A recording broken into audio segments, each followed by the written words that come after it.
Hey guys, welcome back to Top 10 Nerd. I am Iron Man. Just kidding, I'm Raw Mackenzie Lafergie here to talk about Iron Man. We've all been bombarded with all things Stark recently with the incredible success of the Iron Man films, Avengers films, and other movies from Marvel. But as awesome as our favorite Tony is, there are quite a few other versions, some of which are even cooler than ours. So let's hop right into it. Here are the top 10 alternative versions of Iron Man.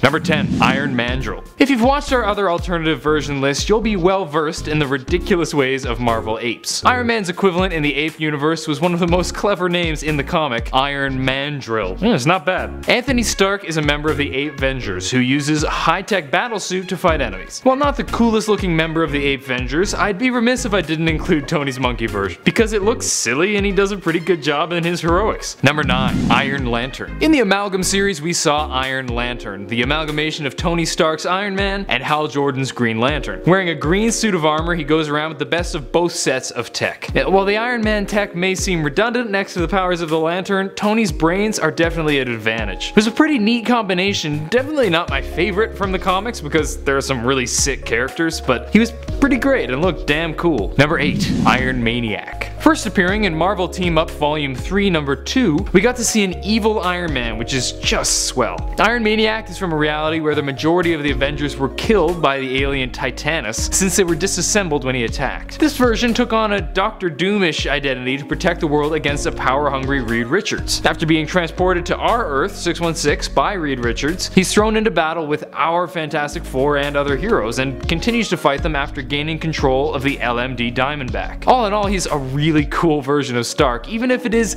a bit frustrating that he insists on being evil. I was kinda hoping he'd have a change of heart, but c'est la vie. Number 7. James Rhodes. Okay, this one's kind of a cheat because he doesn't usually go by Iron Man but rather War Machine, but I just know that I'd get yelled at if I left him off the list. Plus, he did pretend to be Iron Man for a time before the armor messed with his brain. Rhodey took over as Iron Man for a time when Tony's alcohol problem caused him to be incapable of wielding the Iron Man suit responsibly. After being successful in his first stint with the suit, Stark suggested that he remain as Iron Man while Tony relaxed. And he was a pretty sick Iron Man. Sure, he didn't have the sarcastic charm that makes me love Tony, but he still did a pretty bang up job. Number 6. Zombie Iron Man. This Tony Stark of Earth 2149 was turned into a zombie by the recently zombified Fantastic Four. He then went on to fight against Silver Surfer with the other zombie heroes, being imbued with the power Cosmic after chomping into the big guy. Then he later helps to defeat Galactus and later the Skrulls before consuming the Skrull planet. While not the most imaginative version, since the whole world was full of zombie heroes, it's always endlessly entertaining to watch our favorite heroes chowing down as zombie Galacti. Number 5. Iron Goblin. This was a really neat version that I think many of you may not have heard of. In a Secret Wars Warzone version of Spider Island, Stark was mutated and turned into a minion of the Spider Queen, until Venom sprays him with the Green Goblin formula. While this frees him from the Queen's power, it also slowly turns him insane as it did with Norman Osborn. After modifying the Goblin armor and becoming the Iron Goblin, he helps the Resistance until he's forced to sacrifice himself to save the others. As sad as this was, it allowed him to end his life on his own terms before the Goblin formula had taken over his brain completely, so it wasn't all bad. Number 4. Iron Man 1602. In this 17th century story, we see the Lord Iron taken captive during the English-Spanish War. He's tortured by David Banner, who would later become Hulk, and forced to make weapons for his captors, wearing a massive set of armor to survive. With the armor, powered by lightning bottles, he has super strength and invulnerability, and many electric weapons, as you would expect from any Iron Man. He's eventually sent to fight against the Witch Breed in the New World, but he decides that peace is the better option, and ends up using his armor to power a printing press. Hey, progress is progress. Number 3. Iron Woman. In the reality of Earth 3490, Tony Stark was instead born Natasha Stark, and goes on to become the superhero Iron Woman. I really like this version for a couple reasons.